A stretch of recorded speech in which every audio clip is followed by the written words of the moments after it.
Inaalam na kung sino ang kasabwat sa halos 13 milyong pisong kargamento na tinangkang ipuslit mula China. Idineklarang fish balls ang laman ng mga container pero frozen chicken breast pala ang laman. Saksi si Oscar Oida. Lubang na bahala si Senate Committee Chairman on Agriculture Francis Kiko Pangilinan sa umano'y sunod-sunod na tangkang pagpuslit sa bansa ng mga produktong agrikultura na di naligtas kainin ng tao. Ang pinakahuli sa mga naharang ng Bureau of Customs ay ang 2 40-foot container na galing China at idineklara umanong naglalaman ng 5,300 cartons ng fish balls.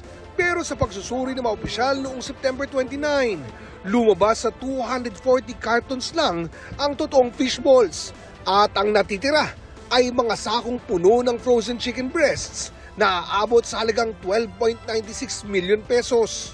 Hindi natin alam kung ito ay ligtas. Kung meron, kaya ipapatest natin sa Bureau of Animal Industry. Ligtas sa ano? Kasi kung unfit ito for human consumption, bakit pinapasok dito? Saan gagamitin ito? Siyempre pagkain yan.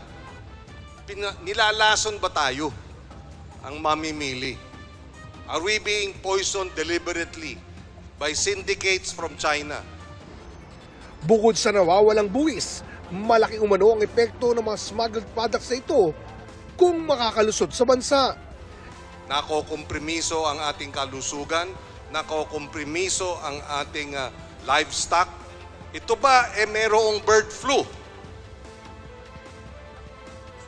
Dahil since 2019, banned ang pagpasok ng chicken products, chicken parts galing China dahil sa bird flu.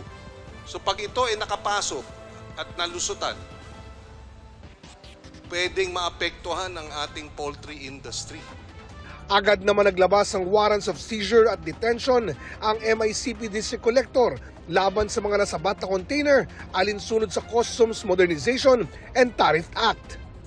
Identified na ho namin yung may-ari at ngayon po ay nagko-conduct na ang aming intelligence group ng investigasyon para ma-identify sino pa yung mga kasabwat dito at kung may iba pang kadugtong na shipment etong mga to.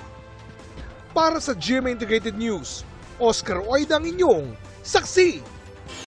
Mga kapuso, maging una sa saksi. Mag-subscribe sa GMA Integrated News sa YouTube para sa iba't ibang balita.